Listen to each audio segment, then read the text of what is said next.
Bonjour à toutes et à tous, et bienvenue dans votre rendez-vous dominical avec l'histoire, l'historien du dimanche.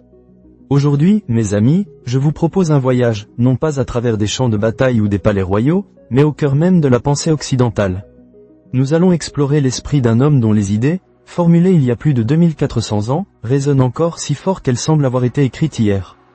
Un homme dont la République idéale, même si elle fait parfois frissonner, continue d'alimenter nos réflexions sur la justice, le pouvoir et la société. Vous l'aurez compris, nous allons parler de Platon. Platon, un nom qui évoque immédiatement la philosophie, les idées avec un grand I, la cité idéale. Mais avant d'être le penseur de génie que nous connaissons, Platon fut avant tout un élève. L'élève d'un homme singulier, provocateur, qui ne laissait personne indifférent et qui, par sa vie et par sa mort, allait sceller le destin philosophique de son disciple. Je parle bien sûr de Socrate. Alors, installez-vous confortablement, prenez un thé ou un café, et laissez-vous emporter par l'histoire fascinante de Platon, le penseur qui a cherché à bâtir un monde meilleur, d'abord dans son esprit, puis sur papier. Astérisque astérisque astérisque. Imaginez Athènes, au tournant du 5e et 4e siècle avant Jésus-Christ. C'est une cité-État bouillonnante, un berceau de démocratie, mais aussi un lieu d'intrigue politique, de gloire militaire et de revers cuisants. C'est dans ce contexte que naît un certain Aristoclès, un jeune homme issu de l'aristocratie athénienne, dont les ancêtres, dit-on, remontent à Solon et même, du côté maternel, au grand législateur Dracone. Ce jeune homme, doté d'épaules larges et d'un physique imposant, sera surnommé Platon, qui signifie « le large », probablement par son professeur de gymnastique. C'est sous ce nom qu'il passera à la postérité. Platon, comme beaucoup de jeunes gens bien nés de son époque, se destine naturellement à la politique. Il est intelligent, ambitieux, et son milieu familial le pousse vers cette voie. Il rêve de contribuer au gouvernement de sa cité, de la rendre plus juste, plus florissante. Mais une rencontre va tout changer, une rencontre qui bouleversera son existence et la direction qu'il avait envisagée pour sa vie. Cette rencontre, c'est celle avec Socrate. Socrate, cet homme au physique disgracieux, qui déambulait pieds nus dans l'agora, questionnant tout le monde, des artisans aux politiciens, avec cette fameuse méthode qu'on appelle la maïeutique, l'art d'accoucher les esprits. Socrate ne se contentait pas d'enseigner, il invitait à la réflexion, à la remise en question de tout ce qu'on croyait savoir. Il était un aiguillon, une mouche du coche, insupportable pour certains, mais fascinant pour d'autres. Platon, alors âgé d'une vingtaine d'années, est happé par l'aura de Socrate. Il abandonne ses poèmes, ses tragédies. Oui, il était aussi poète à ses heures. Et se met à suivre assidûment son nouveau maître. Il boit ses paroles, participe à ses dialogues, et découvre une nouvelle forme de vérité, une quête bien plus profonde que les manœuvres politiques. Socrate ne lui donne pas des réponses, il lui apprend à chercher. Mais l'histoire de Socrate, comme vous le savez peut-être, se termine tragiquement. En 399 avant Jésus-Christ, Socrate est accusé d'impiété et de corruption de la jeunesse. Un procès inique, en grande partie politique, où la démocratie athénienne, blessée par la guerre du Péloponnèse et les troubles civiques, voit en Socrate un bouc émissaire, un dangereux sceptique qui mine les fondements de la cité. Platon est présent, il assiste à la défense magistrale de son maître, à sa condamnation, et à sa mort par empoisonnement à la ciguë. Le choc est immense. Pour Platon, c'est une véritable déflagration. La cité qu'il rêvait de servir, la démocratie athénienne, a condamné l'homme le plus juste, le plus sage, qu'il ait jamais connu. Comment une cité peut-elle se tromper à ce point? Comment la justice peut-elle être aussi aveugle? C'est là, dans cette injustice glaçante, que quelque chose se brisa en lui concernant l'engagement politique direct. Et c'est là aussi que naquit sa détermination à trouver un fondement plus solide pour la morale, la politique, la connaissance. Il ne s'agissait plus seulement de « faire de la politique », mais de penser la politique, de la refonder sur des bases inébranlables. Platon se retire alors d'Athènes, voyage, médite. Il est traumatisé, désillusionné, mais animé d'une nouvelle mission, préserver la mémoire de Socrate et dépasser son enseignement. Socrate n'a rien écrit, c'est par les écrits de ses disciples, et surtout ceux de Platon, que nous le connaissons. Mais Platon ne se contentera pas de rapporter les paroles de son maître. Il va bâtir son propre système, un édifice philosophique monumental.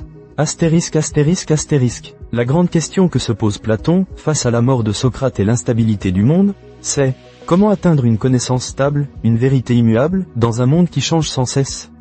Nos sens nous trompent, les opinions varient, les régimes politiques s'effondrent. Où est la permanence? C'est là que Platon introduit l'une de ses idées les plus célèbres, et les plus révolutionnaires, la théorie des formes, ou des idées. Pour Platon, le monde que nous percevons avec nos sens, ce que nous voyons, touchons, entendons, n'est qu'une pâle imitation, une ombre d'une réalité plus fondamentale, plus vraie. Cette réalité supérieure, c'est le monde des formes. C'est un peu comme ça, prenez une chaise. N'importe quelle chaise. Elle est en bois, en métal, en plastique, elle a 4 pieds, ou 3, ou un pied central. Elle est plus ou moins confortable, plus ou moins belle. Toutes ces chaises sont différentes, mais nous savons tous ce qu'est une chaise. Il y a l'idée de la chaise, la forme de la chaise, qui existe quelque part, de manière parfaite, éternelle, immuable. Toutes les chaises que nous voyons ne sont que des copies imparfaites de cette forme idéale. C'est la même chose pour la beauté, la justice, le bien, le courage. Nous voyons des choses belles, des actes justes, mais la beauté en soi, la justice en soi, ce sont des formes qui existent dans un monde intelligible, que seule notre raison peut atteindre, et non nos sens. Ce monde des formes est le monde de la vraie réalité pour Platon. Pour nous aider à comprendre cette idée parfois un peu abstraite, Platon nous a légué une image puissante, une des allégories les plus célèbres de l'histoire de la philosophie, l'allégorie de la caverne, que l'on trouve dans son ouvrage majeur, La République. Imaginez des prisonniers, enchaînés depuis leur naissance, au fond d'une caverne. Ils sont tournés vers le fond de la caverne et ne peuvent bouger la tête.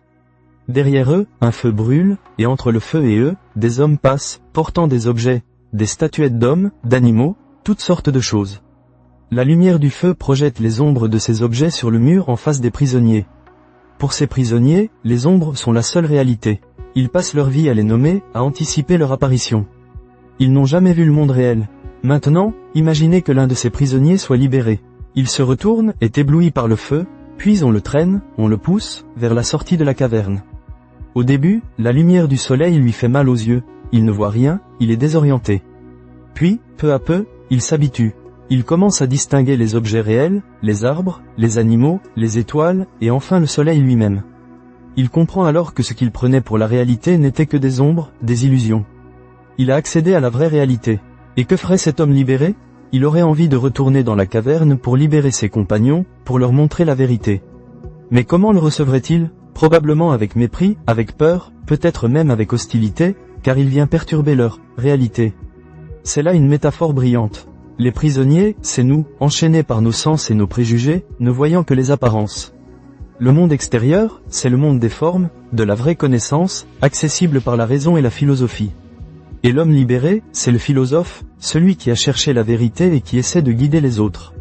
C'est aussi, évidemment, une référence à Socrate, le philosophe qui a tenté d'éclairer ses concitoyens et qui a été mis à mort pour cela. Astérisque astérisque astérisque. Fort de cette vision d'un monde des idées parfaites et immuables, Platon ne pouvait s'empêcher de se demander, si la justice existe en soi, si le bien existe en soi, alors ne pourrions-nous pas construire une société qui reflète ces idées? Une société juste, stable, harmonieuse? C'est la question fondamentale à laquelle il tente de répondre dans son œuvre maîtresse, La République. La République n'est pas seulement un traité de philosophie politique, c'est une exploration monumentale de la justice, de l'éducation, de la psychologie humaine, de la métaphysique. Platon y esquisse les plans d'une cité idéale, une Callipolis, la belle cité gouvernée par la raison, et non par les passions ou les appétits. Pour Platon, la société doit être organisée comme l'âme humaine. Il divise l'âme en 3 parties. 1. Astérisque astérisque la raison astérisque astérisque. C'est la partie supérieure, celle qui cherche la sagesse, la connaissance. 2. Astérisque astérisque le cœur, ou l'élan vital, astérisque astérisque. C'est la partie courageuse, pleine d'honneur, celle qui défend ce qui est juste. 3. Astérisque astérisque les désirs, ou les appétits, astérisque astérisque. C'est la partie liée aux besoins du corps, aux plaisirs, aux passions.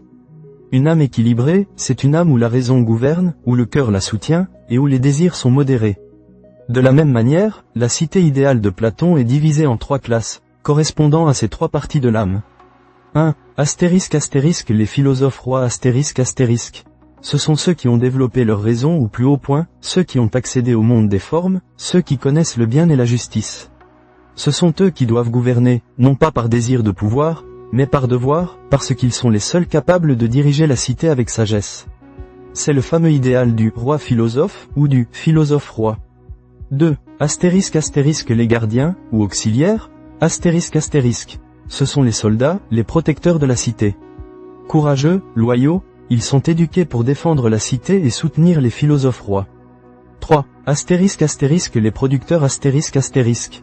Ce sont les artisans, les agriculteurs, les commerçants, ceux qui produisent les biens matériels nécessaires à la vie de la cité. Ils sont guidés par leurs désirs et leurs besoins, mais doivent être tempérés par les 2 classes supérieures. Dans cette cité idéale, la justice est atteinte lorsque chaque classe remplit sa fonction propre, sans empiéter sur celle des autres, et lorsque les philosophes rois, grâce à leur sagesse, guident l'ensemble vers le bien commun. Bien sûr, le modèle de Platon est exigeant, voire radical.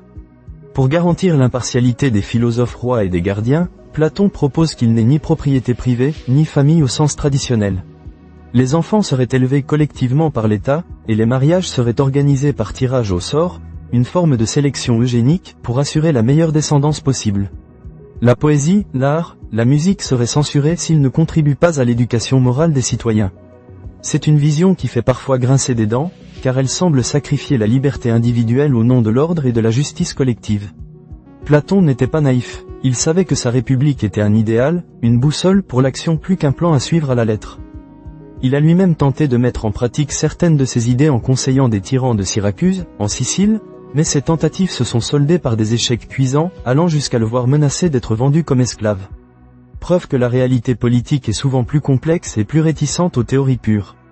Astérisque. Malgré les aspects controversés de sa république, l'influence de Platon est incommensurable.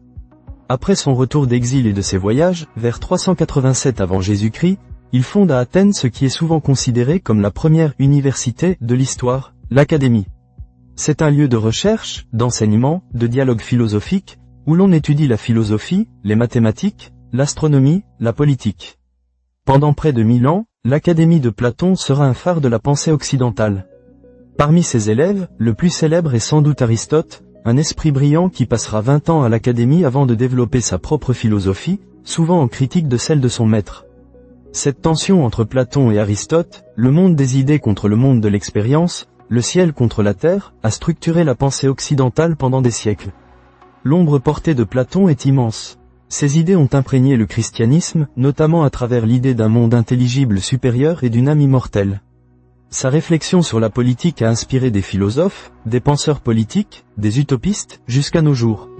Les questions qu'il pose sur la vérité, la justice, le bien, l'éducation, le rôle du chef, sont toujours les nôtres. Est-ce que sa vision était utopique ? Totalitaire ? Inspirante ? C'est une question que chaque époque, et chaque individu, doit se poser. Platon nous force à réfléchir sur ce que nous voulons pour notre société, sur la nature du pouvoir, sur le sens de la connaissance.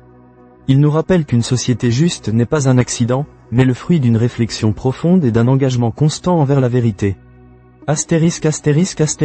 Voilà, chers auditeurs, un aperçu de la vie et de l'œuvre de Platon, le géant dont l'esprit a bâti des ponts entre le monde sensible et le monde intelligible, entre l'individu et la cité. De l'ombre de Socrate, il a tiré une lumière nouvelle, une quête inlassable de la vérité et de la justice. Ses formes continuent de nous interroger, sa caverne nous invite à nous méfier des apparences, et sa république nous pousse à imaginer des horizons politiques toujours plus justes. J'espère que cette plongée dans l'Antiquité grecque vous a captivé. N'oubliez pas, l'histoire n'est pas un musée poussiéreux, c'est un dialogue permanent avec ceux qui nous ont précédés, et Platon est sans aucun doute l'un de nos plus grands interlocuteurs.